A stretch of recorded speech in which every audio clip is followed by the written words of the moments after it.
Les États-Unis ont indiqué qu'un deuxième cycle de pourparlers de paix avec l'Iran est en cours et qu'une nouvelle rencontre devrait très probablement se tenir au Pakistan dans les prochains jours.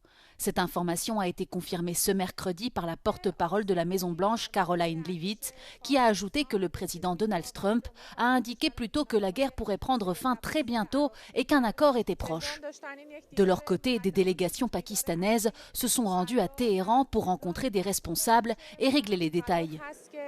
We remain very much engaged in these negotiations, in these talks. You heard from the Vice President directly and the President this week that these conversations are productive and ongoing, and that's where we are right now. We feel good about the prospects of a deal. The President mentioned that in his interview yesterday, and it's obviously in the best interest of Iran to meet the President's demands. I think he's made his red lines in these negotiations very clear to the other side, and so we are continuing to see how these conversations go. Le Premier ministre pakistanais Shehbaz Sharif s'est également rendu ce mercredi dans la ville portuaire de Djeddah sur la mer Rouge pour discuter des efforts de paix en cours avec les responsables saoudiens. Islamabad affirme être déterminé à combler le fossé entre les parties belligérantes, à rétablir la paix dans la région et à rouvrir le détroit d'Ormuz. La guerre en Iran a renforcé les relations entre les pays du Golfe et l'UE, a déclaré à Euronews le secrétaire général du Conseil de coopération du Golfe, Yassem Al-Boudaïwi. À la suite des frappes américano-israéliennes contre l'Iran, Téhéran a riposté en lançant des centaines de missiles et de drones contre ses voisins, notamment le Qatar, les Émirats arabes unis, le Koweït et l'Arabie saoudite. Le secrétaire général a sous-entendu vouloir développer la coopération entre les deux blocs. Escalation in our region and the Iranian continuous attack on the GCC country brought the GCC-EU into even closer relationship. Le président du Conseil européen, Antonio Costa, a effectué une tournée dans la région du Golfe cette semaine, la première visite diplomatique depuis le début de la guerre en Iran. Antonio Costa a souligné l'importance du partenariat stratégique de l'UE et des États du Golfe et a plaidé en faveur de la réouverture du détroit d'Ormuz. We are looking at the stability and the security of the region because it is obvious to everybody that the stability in the Gulf is an important element for the international stability and security. En 1989, l'UE et les pays du Golfe ont signé un accord de coopération. Celui-ci a été renforcé en 2022 pour inclure la nomination d'un envoyé spécial de l'UE pour la région du Golfe.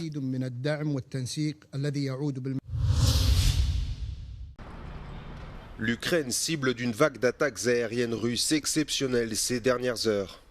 Selon l'armée ukrainienne, entre mercredi 7h et jeudi à la même heure, 703 missiles et drones russes ont été lancés sur le pays. À Kiev, au moins 5 personnes, dont un enfant, ont été tuées et des dizaines d'autres blessés.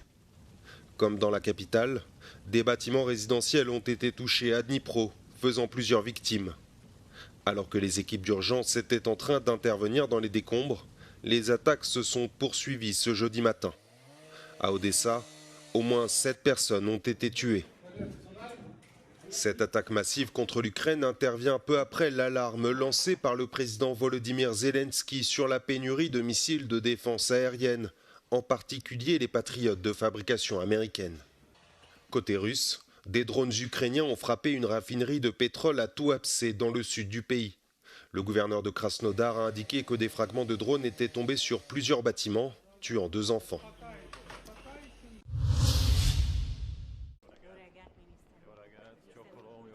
Le ministre hongrois des Affaires étrangères sortant, Péter Szijjártó, ne participera pas à la réunion rassemblant ses homologues européens la semaine prochaine au Luxembourg, selon des sources diplomatiques européennes.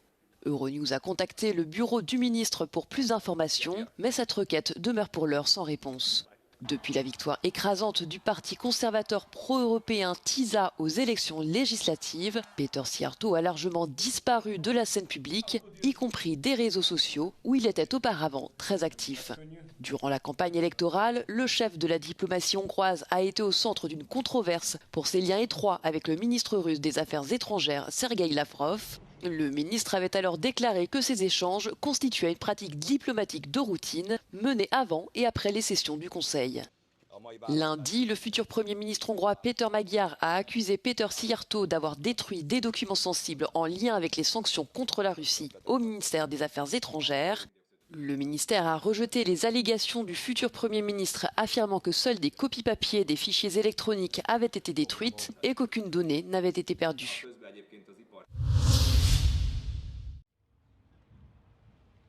En Pologne, le ministre des Finances Andrzej Domanski a recommandé aux citoyens de conserver de l'argent liquide chez eux afin de faire face à une éventuelle défaillance des systèmes numériques.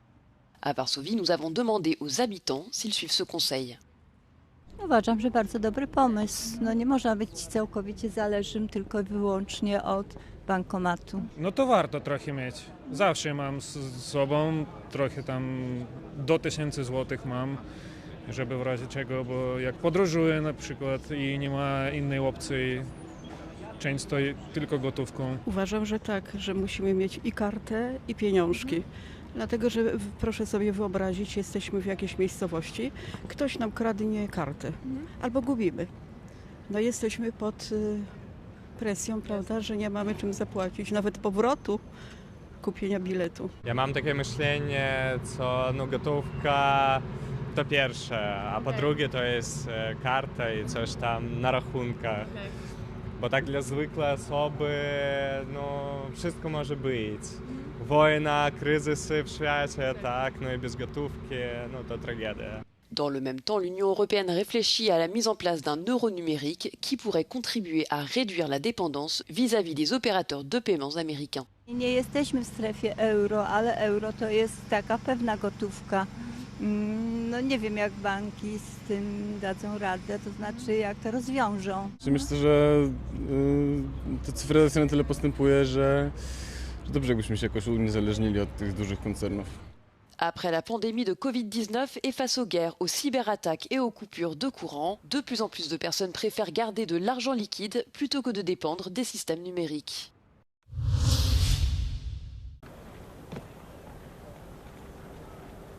Parmi les colonnes, les ruines et le flux constant des touristes, la récolte des olives a commencé au cœur du parc archéologique du Colisée. Le site constitue le point de départ du projet Olio di Roma IGP qui vise à restaurer la dimension historiquement agricole de la capitale italienne. Ha cominciato il Parco del Colosseo dove c'è una produzione di olio e a quel punto una mappatura degli uliveti che ci sono in città. Qui è un esempio tra questi. Stiamo recuperando 400 ulivi all'interno del Parco di Villa Glori, stiamo recuperando degli ulivi all'interno di Villa Chigi, ma ci sono anche degli ulivi che sono stati piantati chissà da chi all'interno di quartieri. On compte aujourd'hui environ 2200 exploitations agricoles dans le seul périmètre urbain de Rome, un patrimoine qui fait de la capitale italienne la plus grande commune agricole d'Europe. Roma ha insegnato l'utilizzo dell'olio a 360 gradi e ha sviluppato la produzione con gli antichi frantoi, portandola poi in tutto l'impero, perché l'olio per Roma, per la Roma antica, era sia l'olio verde, quindi l'olio realizzato con le olive verdi, quindi di alta qualità proprio per il cibo, per la cucina, per le lucerne, quindi per l'illuminazione, l'olio lampante, e poi anche per la cosmetica, quindi il sapone nero, ma gli unguenti per gli atleti, gli unguenti per la bellezza. L'IGP Olio di Roma regroupe environ 120 exploitations agricoles du Latium. Le label est encadré par un cahier des charges très strict. Per essere olio di Roma IGP bisogna rispettare un disciplinare che garantisce delle caratteristiche chimiche e organolettiche molto stringenti, che significa un olio di grande qualità dal punto di vista del gusto, ma soprattutto anche dal punto di vista nutrizionale. Le projet développe actuellement des itinéraires reliant Rome aux exploitations agricoles du Latium qui permettront de découvrir l'ensemble du cycle de production de l'huile, de l'oliveraie à la dégustation.